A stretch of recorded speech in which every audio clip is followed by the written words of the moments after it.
ಇವತ್ತಿನ news hour morning edition ನ ಮೊದಲ ಸ್ಟೋರಿ ಪ್ರಜ್ವಲ್ ರೇವಣ್ಣಗೆ ವಾಪಸ್ ಬಾ ಅಂತ ದೇವೇಗೌಡರು ಕಟ್ಟಾಜ್ಞೆ ಮಾಡಿದ್ದಾರೆ. ನನ್ನ ತಾಳ್ಮೆ ಪರೀಕ್ಷಿಸಬೇಡ, ಕಾನೂನು ಪ್ರಕ್ರಿಯೆಗೆ ಒಳಗಾಗು ಟ್ವೀಟ್ ಮಾಡಿ ಪ್ರಜ್ವಲ್ ರೇವಣ್ಣಗೆ ದೇವೇಗೌಡರು ಎಚ್ಚರಿಕೆ ಕೊಟ್ಟಿದ್ದಾರೆ. ಎಲ್ಲೇ ಇದ್ರೂ ತಕ್ಷಣ ವಾಪಸ್ ಆಗಿ ವಿಚಾರಣೆಯಲ್ಲಿ ಭಾಗಿಯಾಗು. ಎಚ್ಚರಿಕೆಗೆ ಮನ್ನಣೆ ಕೊಡದೇ ಇದ್ದಲ್ಲಿ ಕುಟುಂಬದವರ ಕೋಪ ಎದುರಿಸಬೇಕಾಗತ್ತೆ. ಎಚ್ಚರಿಕೆಗೆ ತಲೆ ಬಾಗದೇ ಇದ್ರೆ ಮನೆಯವರ ಕಣ್ಣಲ್ಲಿ ಏಕಾಂಗಿಯಾಗ್ತಾನೆ. ಪ್ರಜ್ವಲ್ ರೇವಣ್ಣ ಎಲ್ಲೇ ಇದ್ರೂ ಪೊಲೀಸರ ಮುಂದೆ ಶರಣಾಗ್ಲಿ, ಪೊಲೀಸರ ಮುಂದೆ ಶರಣಾಗಿ ವಿಚಾರಣೆ ಎದುರಿಸಬೇಕು. ಇದು ಪ್ರಜ್ವಲ್ಗೆ ನಾನು ಕೊಡ್ತಾ ಇರೋ ಎಚ್ಚರಿಕೆ ಅಂದಿದ್ದಾರೆ ದೇವೇಗೌಡರು. ಪ್ರಜ್ವಲ್ ಎಸಗಿದ್ದಾನೆ ಎನ್ನಲಾದ ತಪ್ಪುಗಳನ್ನ ತೀರ್ಮಾನಿಸೋದಕ್ಕೆ ಕಾನೂನಿದೆ. ನನ್ನ ಬಗ್ಗೆ ಅವನಿಗೆ ಗೌರವ ಇದ್ರೆ ಅವನು ಕೂಡಲೇ ಹಿಂದಿರುಗಿ ಬರಲಿ. ನಾನಾಗಲಿ ಕುಟುಂಬವಾಗಲಿ ತನಿಖೆಯಲ್ಲಿ ಹಸ್ತಕ್ಷೇಪ ಮಾಡಲ್ಲ. ಅನ್ಯಾಯಕ್ಕೆ ಒಳಗಾಗಿರುವ ಎಲ್ಲರಿಗೂ ನ್ಯಾಯ ಸಿಗೋದಷ್ಟೇ ಮುಖ್ಯ. ಜನರ ವಿಶ್ವಾಸ ಮರಳಿ ಪಡೆಯೋದಷ್ಟೇ ನನ್ನ ಗುರಿ ಅಂತ ದೇವೇಗೌಡರು ಹೇಳಿದ್ದಾರೆ. ನನ್ನ ಜನರ ವಿರುದ್ಧ ನಾನು ನಡೆದುಕೊಳ್ಳೋದಿಲ್ಲ ಅಂದಿದ್ದಾರೆ.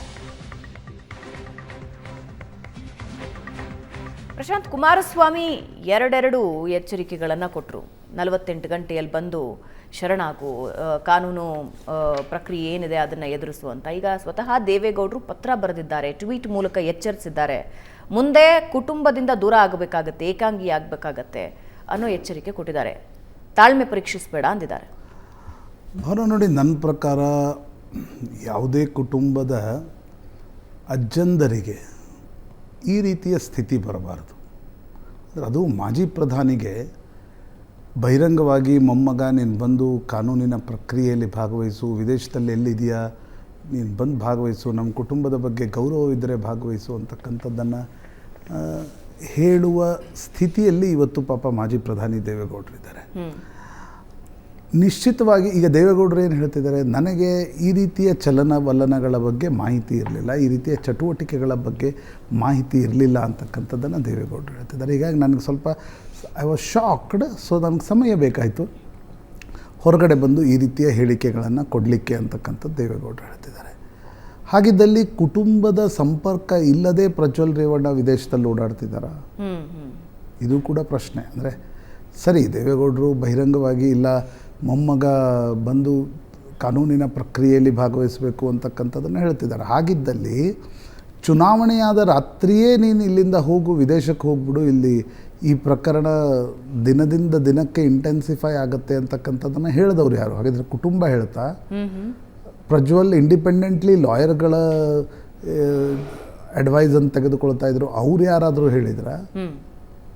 ಯಾಕಂದರೆ ಕಳೆದ ಒಂದು ವಾರದಲ್ಲಿ ನಡೀತಾ ಇರತಕ್ಕಂಥ ಬೆಳವಣಿಗೆಗಳು ನೋಡಿ. ರೇವಣ್ಣ ಅವ್ರಿಗೆ ಜಾಮೀನು ಸಿಕ್ತು, ಅದಾದ ನಂತರ ಪ್ರಜ್ವಲ್ ರೇವಣ್ಣ ಲುಕೌಟ್ ನೋಟಿಸ್ ಇದೆ, ಬ್ಲೂ ಕಾರ್ನರ್ ನೋಟಿಸ್ ಇದೆ, ಜೊತೆಗೆ SIT ಅಧಿಕೃತವಾಗಿರ್ತಕ್ಕಂಥ ಪತ್ರವನ್ನು ಕೂಡ ಕೇಂದ್ರದ ವಿದೇಶಾಂಗ ಇಲಾಖೆಗೆ ಬರೆದಿದೆ. ಮುಖ್ಯಮಂತ್ರಿ ಸಿದ್ದರಾಮಯ್ಯ ಒಂದು ಪತ್ರವನ್ನು ಬರೆದಿದ್ದಾರೆ. ಆದರೆ SIT ಕೂಡ 1967 ಪಾಸ್ಪೋರ್ಟ್ ಆ್ಯಕ್ಟ್ ಹೇಳುತ್ತೆ ಭಾವನಾ, 2 ಸಂದರ್ಭದಲ್ಲಿ ನೀವು ಪಾಸ್ಪೋರ್ಟನ್ನು ರದ್ದುಗೊಳಿಸ್ಬೋದು. ಒಂದು 2 ವರ್ಷಕ್ಕಿಂತ ಹೆಚ್ಚಿನ ಶಿಕ್ಷೆಯನ್ನು ನ್ಯಾಯಾಲಯ ವಿಧಿಸಿ ನೀವು ಹೊರಗಡೆ ಇದ್ದರೆ ಆಗಲೂ ಕೂಡ ಅದಕ್ಕೆ ಎಕ್ಸ್ಟ್ರಾ ಟ್ರೀಟಿ ಎಲ್ಲ ಇದೆ, ನ್ಯಾಯಾಲಯಗಳ ಆದೇಶ ಬೇಕಾಗುತ್ತೆ. ಎರಡನೇದು, ನಿಮ್ಮ ಮೇಲೆ ಹೀನಿಯಸ್ ಕ್ರೈಮ್ಸ್ನ ಆರೋಪ ಇದ್ದರೆ, ಈಗ ಪ್ರಜ್ವಲ್ ರೇವಣ್ಣ ಮೇಲೆ ರೇಪ್ನ ಆರೋಪ ಕೂಡ ಇದೆ, 2 ಪ್ರಕರಣಗಳಲ್ಲಿ ರೇಪ್ ಕೂಡ ಇದೆ. ಆ ಕಾರಣದಿಂದ ಪ್ರಜ್ವಲ್ ರೇವಣ್ಣ ಅವರ ಪಾಸ್ಪೋರ್ಟ್ ರದ್ದುಗೊಂಡು ವಿದೇಶದಲ್ಲೆಲ್ಲಾದರೂ ಅವ್ರನ್ನ ಪ್ರಜ್ವಲನನ್ನು ಹಿಡಿದು ವಾಪಸ್ ಕರ್ಕೊಂಡು ಬರ್ತಕ್ಕಂಥ ಪರಿಸ್ಥಿತಿ ಬಂದರೆ ದೇವೇಗೌಡರ ಕುಟುಂಬಕ್ಕೆ ಇನ್ನಷ್ಟು ಮುಜುಗರ ಆಗುತ್ತೆ. ಆ ಕಾರಣದಿಂದ ಈ ಬಹಿರಂಗ ಹೇಳಿಕೆಯೋ ಅಥವಾ ನಮಗೂ ಪ್ರಜ್ವಲ್ಗೂ ಸಂಬಂಧ ಇಲ್ಲ, ನೀವು ಪ್ರಜ್ವಲ್ನನ್ನು ಏನಾದರೂ ಮಾಡಿಕೊಳ್ಳಿ ಅಂತಕ್ಕಂಥ ಕಾರಣಕ್ಕೋಸ್ಕರ to keep distance from the incident ಅನ್ನೋ ಕಾರಣಕ್ಕೂ ಈ ಹೇಳಿಕೆಯೋ ಅಂತಕ್ಕಂಥದ್ದು ಗೊತ್ತಾಗಬೇಕು. ದೇವೇಗೌಡರು ಸುಮ್ಮನೆ ಹೇಳಿಕೆ ನೀಡ್ತಾರೆ ಅಂತ ನನಗನ್ಸಲ್ಲ. ಎರಡು ದೃಷ್ಟಿಕೋನ ಇರ್ಬೋದು. ಒಂದು, ಇಲ್ಲ ದೇವೇಗೌಡರು ಕುಮಾರಸ್ವಾಮಿಗೂ ಮತ್ತು ಪ್ರಜ್ವಲ್ ರೇವಣ್ಣಗೂ ಕಾಂಟ್ಯಾಕ್ಟ್ ತಪ್ಪು ಹೋಗಿದೆ, ಆ ಕಾರಣದಿಂದ ಅವರು ಬಹಿರಂಗ ಮನವಿ ಮಾಡ್ತಾ ಇದ್ದಾರೆ ಅಂತಕ್ಕಂಥದ್ದು ಒಂದು ಕಾರಣ ಇರ್ಬೋದು. ಅಥವಾ ದೇವೇಗೌಡರಿಂದ ಮನವಿ ಮಾಡಿಸಿ ಪ್ರಜ್ವಲ್ ರೇವಣ್ಣನನ್ನು ಭಾರತಕ್ಕೆ ಕರ್ಕೊಂಡು ಬಂದು ಆತನನ್ನು ಕಾನೂನಿನ ಪ್ರಕ್ರಿಯೆಯಲ್ಲಿ ಭಾಗವಹಿಸಬೇಕು ಅನ್ನುವ ಭಾಗವಾಗಿ ಈ ಮೊದಲ ಪತ್ರಿಕಾ ಹೇಳಿಕೆ ಬಂತ ಅಂತಕ್ಕಂಥದ್ದು. ಯಾಕಂದರೆ ದೇವೇಗೌಡರಿಗೆ ಗೊತ್ತಿಲ್ಲದೆ ಪ್ರಜ್ವಲ್ ರೇವಣ್ಣ ವಿದೇಶಕ್ಕೆ ಹೋದರು ಅಂತಕ್ಕಂಥದ್ದು ಸ್ವಲ್ಪ ನಂಬೋದು ಕಷ್ಟ. What ever it may be. Family ಇವತ್ತು ನಾವು ಡಿಸ್ಟೆನ್ಸ್ ಮೇಂಟೈನ್ ಮಾಡ್ತಿದ್ದೀವಿ ಅಂತಕ್ಕಂಥದ್ದು ಕುಮಾರಸ್ವಾಮಿ ಡೇ ಒನ್ನಿಂದ ಮಾಡ್ತಾ ಇದ್ದಾರೆ. ಆದರೆ ದೇವೇಗೌಡರ ನಜರಿಗೆ ಬರದೇ ಪ್ರಜ್ವಲ್ ರೇವಣ್ಣ ವಿದೇಶಕ್ಕೆ ಹೋಗಿದ್ರು ಅಥವಾ ಹೋಗಿದ್ದ ಅಂತಕ್ಕಂಥದ್ದನ್ನು ಸ್ವಲ್ಪ ನಂಬೋದು ಕಷ್ಟ ಆಗುತ್ತೆ ಅಂತ ನನಗನ್ಸುತ್ತೆ. ಆ ದೃಷ್ಟಿಯಿಂದ ದೇವೇಗೌಡರ ನಿನ್ನೆಯ ಪತ್ರಿಕಾ ಹೇಳಿಕೆ ಏನಿದೆ ಇದು ಸಾಕಷ್ಟು ಕುತೂಹಲವನ್ನು ಕೆರಳಿಸಿದೆ. ಈಗ ದೇವೇಗೌಡರ ಗಮನಕ್ಕೆ ಬರದೇ ಹೋಗಿರೋ ಸಾಧ್ಯತೆಗಳು ಕಮ್ಮಿ ಇದೆ ಅನ್ನೋದಾದರೆ ಈ ಪತ್ರದ ಅರ್ಥ ಏನು? That may be a public posturing also, you cannot deny it. ಅಂದರೆ ನಾನು ಯಾರಿಗೂ ಈ ದೇವೇಗೌಡರು ನೋವಿನಲ್ಲಿದ್ದಾರೆ ನಾನು ಅದನ್ನು ಡಿನೈ ಮಾಡ್ತಾ ಇಲ್ಲ.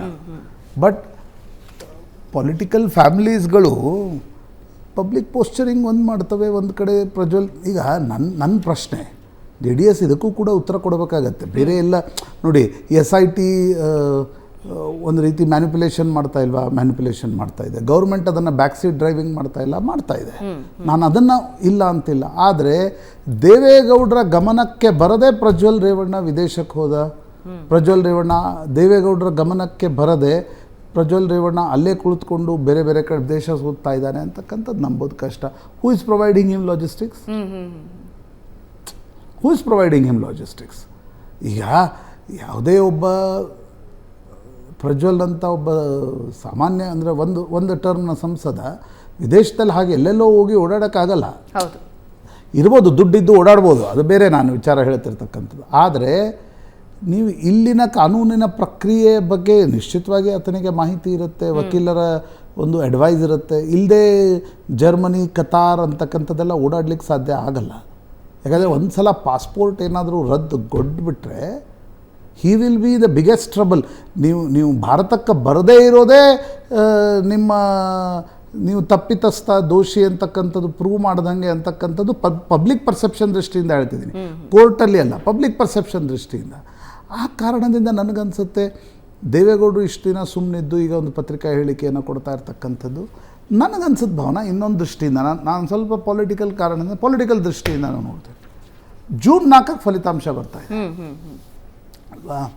ಜೂನ್ 4ಕ್ಕೆ ಫಲಿತಾಂಶ ಬಂದು ಏನಾದರೂ ಸರ್ಕಾರದಲ್ಲಿ ಭಾಗವಹಿಸಬೇಕು ಅಂತಕ್ಕಂಥ ಪರಿಸ್ಥಿತಿ ಬಂದರೆ ಪ್ರಶ್ನೆಗಳನ್ನೇನು ಕೇಳಲಾಗತ್ತೆ? ಪ್ರಜ್ವಲ್ ರೇವಣ್ಣ ಇನ್ನೂ ಬಂದು ಕಾನೂನಿನ ಪ್ರಕ್ರಿಯೆಯಲ್ಲೇ ಭಾಗವಹಿಸಿಲ್ಲ, ಕರೆಕ್ಟ್, JDSನವ್ರಿಗೆ ಕೊಡಬೇಕಾ ಅಂತಕ್ಕಂಥದ್ರ ಬಗ್ಗೆ ಚರ್ಚೆ ಬರುತ್ತೆ. ಅದಕ್ಕಿಂತ ಮುಂಚೆ ದೇವೇಗೌಡರು, Kumaraswamy keeping the distance with Revanna ಫ್ಯಾಮಿಲಿಯಿಂದ ಕುಮಾರಸ್ವಾಮಿ ಆಗಲೇ ಡಿಸ್ಟೆನ್ಸ್ ಮಾಡಿದ್ದಾರೆ.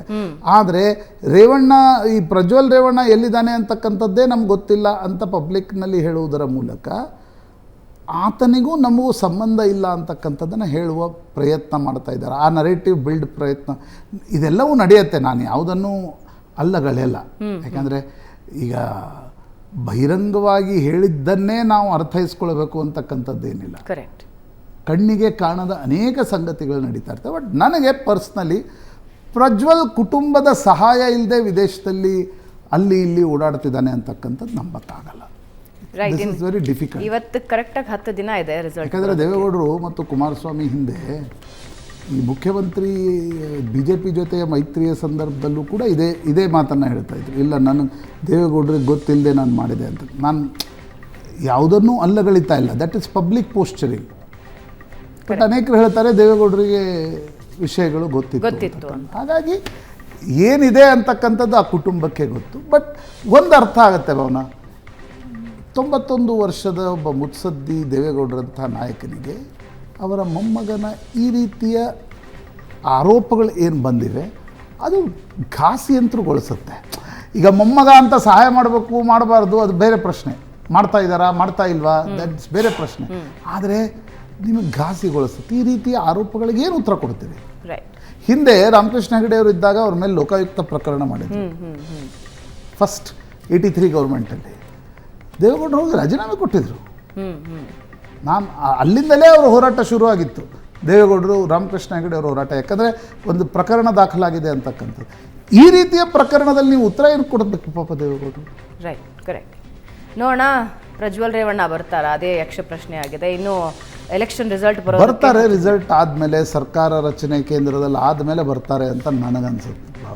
ಅಲ್ಲಿವರೆಗೂ ಬರಲ್ಲ, chances are less, difficult. Okay.